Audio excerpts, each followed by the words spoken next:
I feel like I may owe you an explanation for this one.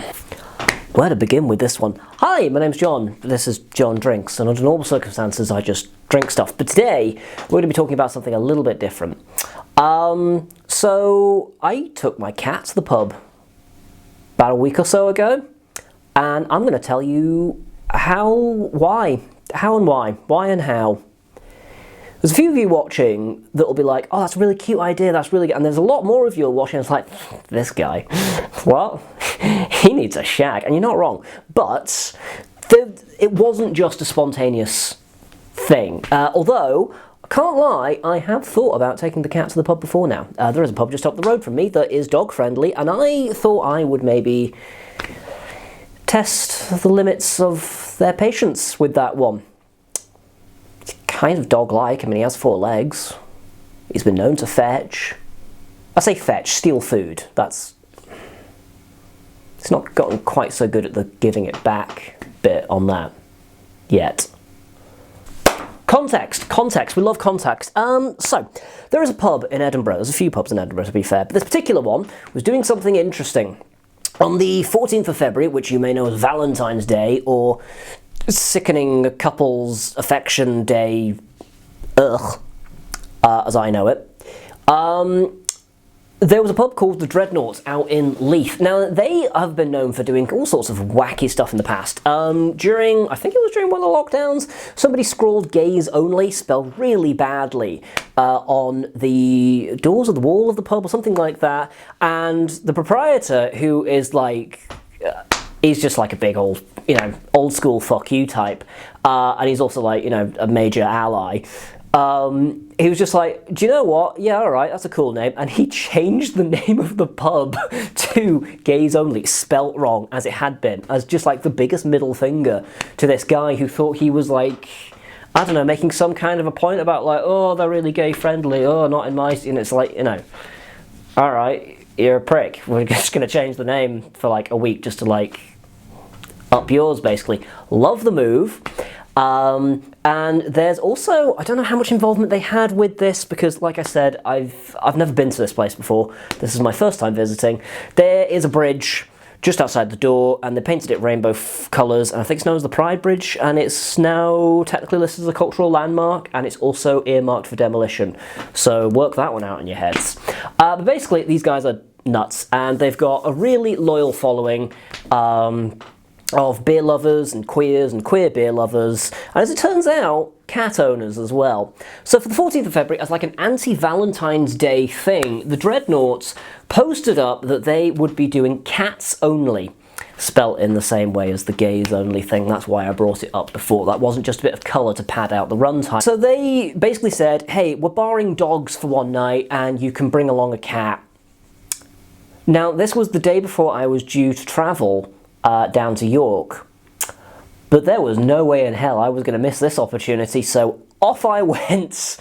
And just before I packed up, I was like, do you know what, just in case, I'll get him a harness. He's been in a harness before, I've tried it out, and he tends to just prefer being on his own. He just like follows you around. But I thought, do you know what, if there's going to be other cats around, it's his first time in a pub, to be on the safe side, I'll get my harness and I'll test it out.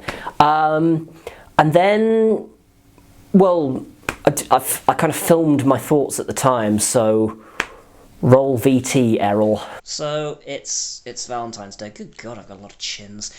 And it's maybe 20 minutes before the sort of planned. I just got a load of like litter, and for some reason he decided to chew through it, and that's what that is.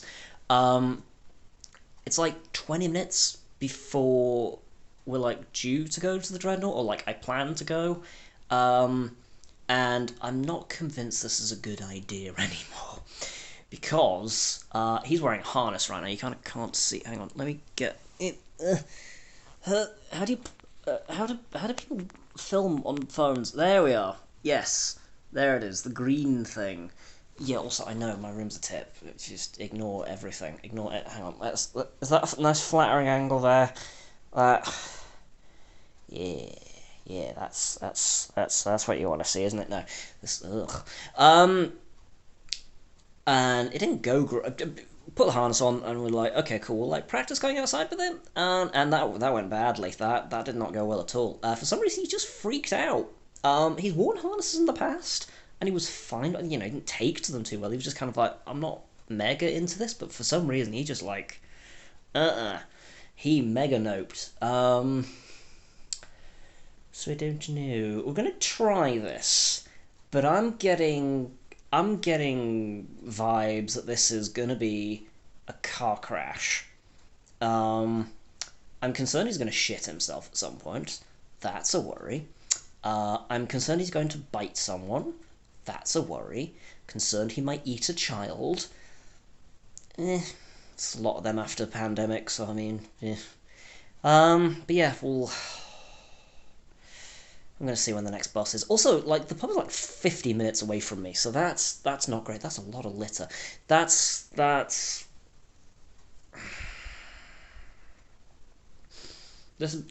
video better go fucking viral, because it's the only way this is going to be worth it. Let's get some more of that chin. Yeah, there we go. So anyway, long story short, I decided to go anyway. So, got him in his little carrier box. It's more of a bag, really. He doesn't like boxes very much. Long story. And we went on the bus. Getting a cat on the bus is always fun.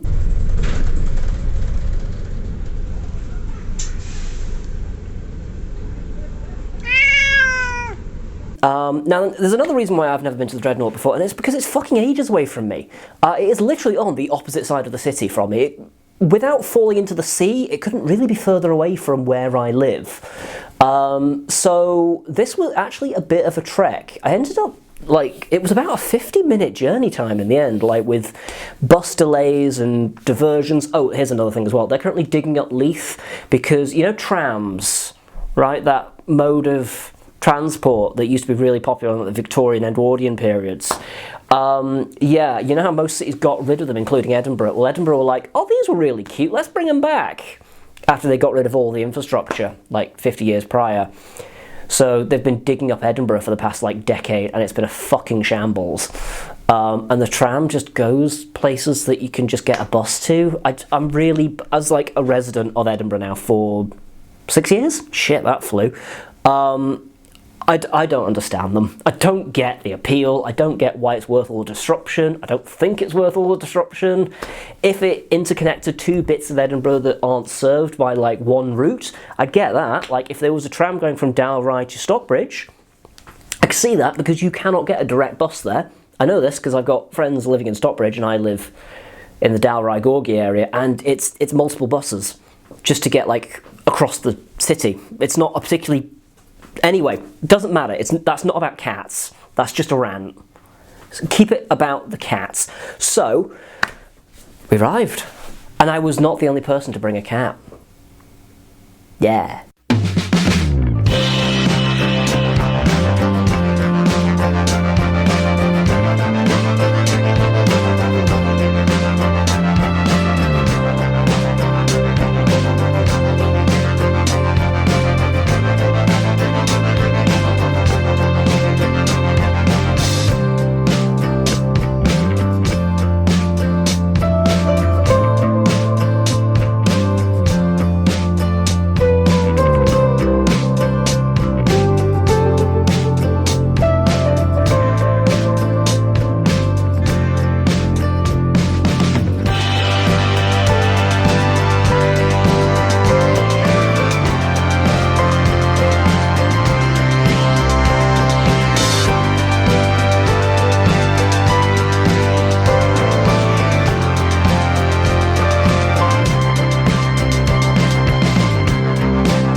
As well as I was hoping he would. He's quite sociable amongst people normally, but he wasn't too fond about the other felines, which again is a little unusual because historically he's been fine with other cats. He's been great with dogs. Foxes are a hit or a miss kind of a thing. Birds, no. But yeah, other cats, it tends not to be much of an issue. But yeah, it didn't go great. A lot of hissing, a lot of like big floofy tail. So he just spent most of his time hiding up high. It was like a ledge in the pub, and he just sat up there. Regulars and folks loved him. They were really happy with him, and I was like, I'm really sorry about his like behaviour, because he just kept like hissing at people and just being the biggest dickhead. And everyone was like, oh, but he's so cute, which he is. To be fair, he is cute. I know it. He fucking knows it. He's like, you know those hot people on Instagram that are just like, you know you want to shag me. He's like that. I don't want to shag the cat. I should quickly asterisk, massive bloody asterisk on that. But he knows he's hot, you know. He's just got that kind of swagger to him. Where was I going with this? Yeah, so he wouldn't mingle with the other cats, and the other cats were like, I'm fine with this. A lot of people have Instagram accounts for their cats. Turns out, Mo was the only one without an Insta. I don't think it's worth making an Insta for him, because the John Drinks Instagram basically is his Instagram. Because for like every time I promote something that's like YouTube related, there's like 10 cat pictures. So after a while, I managed to get him kind of like mingle on the bar and stuff like that. And there was a point where I thought he was going to like jump behind the bar and start like pouring pints. He just kind of mingled around, kind of made a bit of a fuss of a couple of people, and then we departed. And that was it. That was the whole night. It was certainly interesting. The motivation behind the night, I asked one of the guys that owns the Dreadnought, and he basically said that it was just basically a joke. He's kind of from the same school as Brewdog in kind of like the sort of, you know, jokey social media stuff. Not so much the shitty treatment of people or shares in massive beer companies, turns out. I still find that hilarious. Not surprising, but hilarious. And he was like, yeah, I've been really surprised with like the interest in this. He was not expecting anyone to do it. He was just expecting it to be like a dog-free night. But as it turns out, multiple cats there, and he loved it, as did the people that normally drink there. So it might well be an annual thing.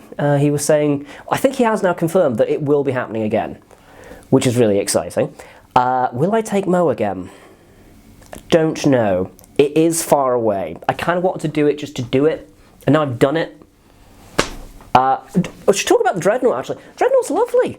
Never been in before. Really great selection of beers. Even Mo got a drink. I gave him a little shot of milk. Cue key photo. Oh, and here's the star of the show now.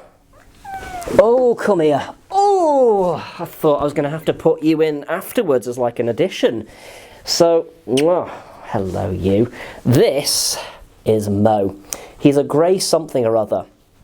He's a cat, aren't you? Yes, you are. What do you want? He wants out right now, but we're currently in the middle of like our 7th storm in Edinburgh, and I don't think it's a good idea, because you just got your hair done, didn't you? Yes. He's an absolute softie, as you can see. He's also huge. He's a big old prick. Regular viewers of the channel will not be strangers to Mo. They are well aware of him. I actually did some videos with Phil over at Whiskey Wednesday recently, and his questions were, how have you been? What have you brought for us? How's Mo? In that order. So he's a little celebrity, aren't you, you little grey bastard? Yes. He's from Aberdeen originally, so he's well camouflaged to his natural environment. Yes, you will. I think that's why he doesn't really like gay pubs and stuff, because, you know, he stands out a little too much. He can't blend into the background. You purring? Yes. Do you want to flee? Alright, say bye-bye to the people. Oh, who could say no to that face? What are you doing? So that was it. That was the video, really. I have learnt nothing about myself. It has not enlightened me. Myself and Mo are not closer in any way, shape or form. No crimes were prevented, no lives saved. It's not really one of those inspirational stories that you get off of like Soulmates or something like that. It's just, I took my cat to the pub, and it was a fun time. Not for him, he fucking hated it. Thank you so much for watching this video. If you have discovered this video on a whim because you're a cat fan, you were like, who's this guy? I normally make videos about like whiskey and stuff. There's money in there, I shouldn't have shaken that. And yeah, you know, occasionally gins and other bits and pieces. So if that's something that might interest you, there's a red subscribe button. Would love it if you hit that. Or if you watch the channel and you're just like, yeah, just watch him casually, just hit the red button. It'll let you know about when I do more shenanigans, because I'm unhinged, so you never know what's going to happen next with me. Multiple of my bosses from my company watch these. I should not say things like that. I'm fine. I'm perfectly stable. Just don't read the title to this video as I'm saying that. Anyway, thank you very much for watching, and do join me next time where I'll be doing something else.